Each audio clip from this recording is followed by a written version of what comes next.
മലങ്കര മാർത്തോമ്മ സുറിയാനി സഭയുടെ ചെന്നൈ, ബാംഗ്ലൂർ, ഭദ്രാസനം യുവജന സഖ്യത്തിൻ്റെ ആഭിമുഖ്യത്തിൽ ക്രിസ്തു ജനനത്തിൻ്റെ അനുഭവങ്ങളുമായി പങ്കുചേർന്നുകൊണ്ട് യുവജന സഖ്യാംഗങ്ങൾ കഴിഞ്ഞ 25 ദിനങ്ങളിലായി ക്രിസ്തു ജനനത്തിൻ്റെ മഹത്വത്തെ വിശ്വാസ സമൂഹത്തിൻ്റെ മധ്യത്തിലേക്ക് വിളംബരം ചെയ്തുകൊണ്ടിരിക്കുന്ന അനുഭവമായിരുന്നുവല്ലോ. അതിൽ പങ്കുചേർന്ന എല്ലാ യുവജന സഖ്യ അംഗങ്ങളെയും അതിന് നേതൃത്വം കൊടുത്ത എല്ലാവരെയും ഓർത്ത് ദൈവത്തിന് നന്ദി കരയറ്റുന്നു, സ്തോത്രം ചെയ്യുന്നു. തിരുജനനത്തിൻ്റെ മഹത്വം നാം നോക്കുന്ന അവസരത്തിൽ ഒന്നാമതായി ദർശിപ്പാൻ കഴിയുന്നത് ക്രിസ്തു ജനനം അത് അന്ധകാര നിബിഡമായ ലോകക്രമങ്ങളുടെ മേൽ ദൈവ വെളിച്ചത്തിൻ്റെ ആഘോഷമായിരുന്നു ക്രിസ്തു ജനനം. യെശയ്യാ പ്രവാചകന്റെ പുസ്തകം 9-ാം അധ്യായത്തിൽ യേശുവിൻ്റെ ജനനത്തെക്കുറിച്ച് ഇപ്രകാരമാണ് രേഖപ്പെടുത്തിയിരിക്കുന്നത്: അന്ധകാരത്തിലിരുന്ന് ജനം വലിയ വെളിച്ചം കണ്ടു, അന്ധതമസ്സുള്ള ദേശത്ത് വാർത്തവരുടെ മേൽ വലിയ വെളിച്ചം ഉദിച്ചു. അതാണ് ക്രിസ്തു ജനനത്തിൻ്റെ മഹത്വം.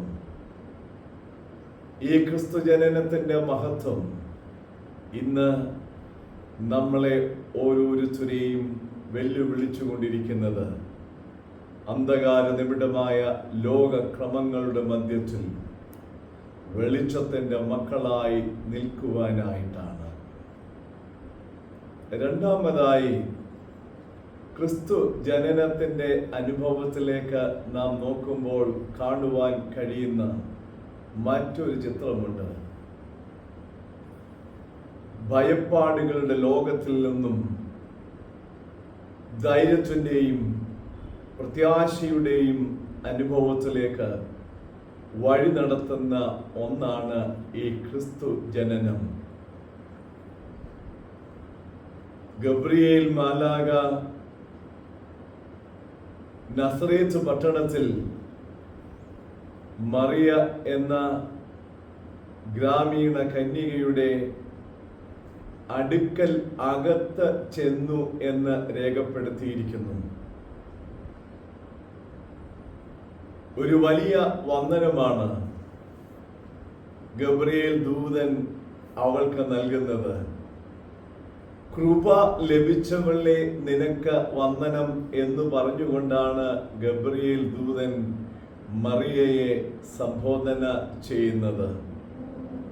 അത് കേട്ട് അവൾ ഭയപ്പെട്ടുപോയി എന്നാണ് വിശുദ്ധ വേദപുസ്തകം രേഖപ്പെടുത്തുന്നത്. ഭയപ്പെട്ടുപോയ മറിയയുടെ ആ നിമിഷങ്ങളിൽ നിന്ന് വീണ്ടും അവളെ ധൈര്യപ്പെടുത്തുകയും പ്രത്യാശയിലേക്ക് നയിക്കുകയും ചെയ്യുന്ന ദൈവിക സാന്നിധ്യത്തെ നമ്മൾ കാണുന്നു.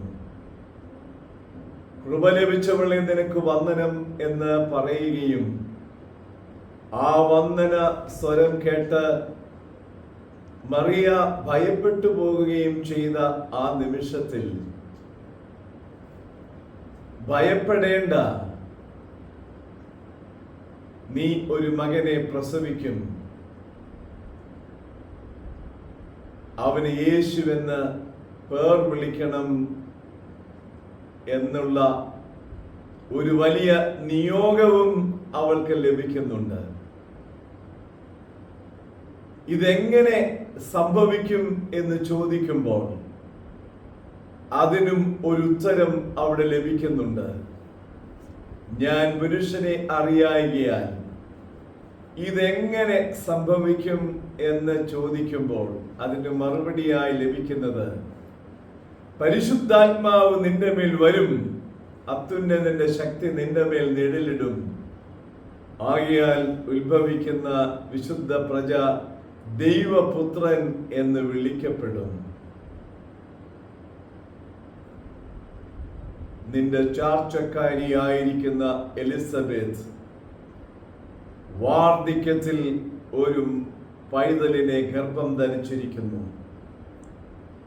അസാധ്യമെന്ന് പറഞ്ഞത് സാധ്യമായി തീർക്കുന്ന ദൈവിക അനുഭവങ്ങളാണ് ക്രിസ്തു ജനനത്തിന്റെ ആരംഭ അനുഭവങ്ങളിൽ തന്നെ നിലനിൽക്കുന്നത്. അവിടെയാണ് വിശുദ്ധ കന്യക മറിയാം തന്നെ തന്നെ സമർപ്പിക്കുന്നത്.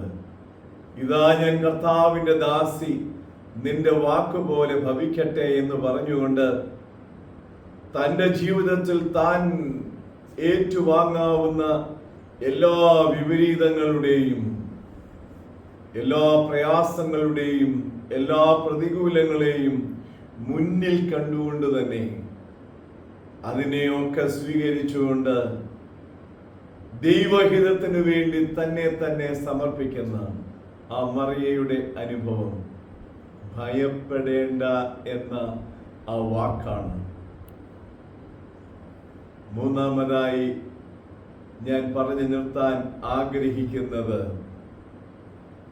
ഓരോ വിശ്വാസിയുടെ ജീവിതത്തിലും അവൻ കടന്നു പോകുന്ന വേദനകളുടെയും ഭാരങ്ങളുടെയും പ്രയാസങ്ങളുടെയും വ്യതകളുടെയും ഉത്സവകാലമാണ് ക്രിസ്മസ് എന്ന് പറയുവാൻ ഞാൻ ആഗ്രഹിക്കുകയാണ്.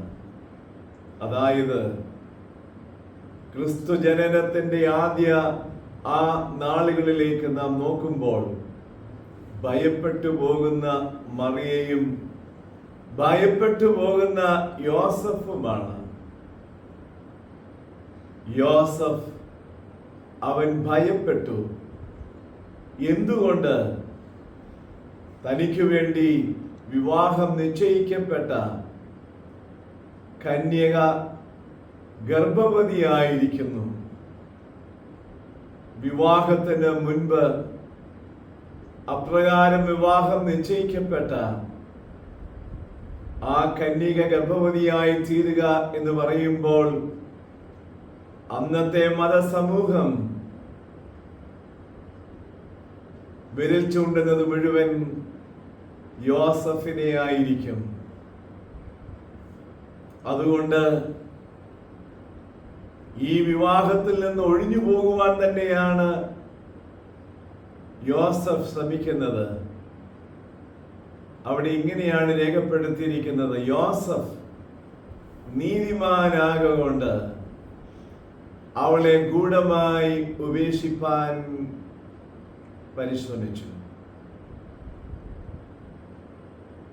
എന്നാൽ ദൈവം വീണ്ടും യോസഫിനോട് ഇടപെടുകയാണ്. അവൻ കടന്നു പോകുന്ന മാനസിക സംഘർഷങ്ങൾ, അവന്റെ ഉറക്കത്തിൽ സ്വപ്നത്തിൽ ദൈവം അവനോട് ഇടപെടുകയാണ്. ഒരു വലിയ നിയോഗം യോസഫിന് നൽകുകയാണ്.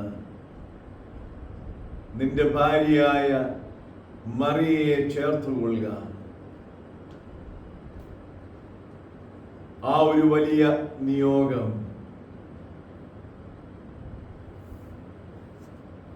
യോസഫ് ഉറക്കം ഉണർന്നു. ദൈവത്തിന്റെ ദൂതൻ കൽപ്പിച്ചതുപോലെ അവൻ മറിയയെ ചേർത്തുകൊണ്ടു. നോക്കുക, യോസഫിന്റെ ജീവിതത്തിൽ കടന്നുപോയ മാനസിക സംഘർഷങ്ങൾ, വ്യതകൾ, വേദനകൾ, പ്രതികൂലങ്ങൾ, അതിനെയൊക്കെ ഓവർകം ചെയ്യുവാൻ തക്കവണ്ണമുള്ള ബലവും ശക്തിയും കൃപയും അവന് ലഭിക്കുന്നുണ്ട്. അപ്പോൾ ഞാൻ പറയാൻ ശ്രമിക്കുന്നത്, ക്രിസ്മസ് എന്ന് പറയുന്നത്, ക്രിസ്തു ജനനം എന്ന് പറയുന്നത് തന്നെ ഓരോ വിശ്വാസിയും കടന്നു പോകുന്ന ജീവിതത്തിൻ്റെ വേദനകളുടെ മധ്യത്തിൽ അതിനെ അഭിമുഖീകരിപ്പാൻ തക്കവണ്ണം ശക്തി പ്രദാനം ചെയ്യുന്ന ഉത്സവത്തിൻ്റെ ആ വലിയ മഹാ ആഘോഷമാണ് ക്രിസ്തു ജനനം. പ്രിയ ദൈവജനമേ, ഇന്ന് നാം ക്രിസ്തു ജനനത്തെ സ്മരിക്കുമ്പോൾ ഈ വലിയ അനുഭവം ഉൾക്കൊണ്ടുകൊണ്ട് നമ്മുടെ ജീവിതത്തെ നയിപ്പാൻ തക്കവണ്ണം കർത്താവ് നമ്മളെ സഹായിക്കട്ടെ, ശക്തീകരിക്കട്ടെ എന്ന് പ്രാർത്ഥിക്കുന്നു, ആശംസിക്കുന്നു.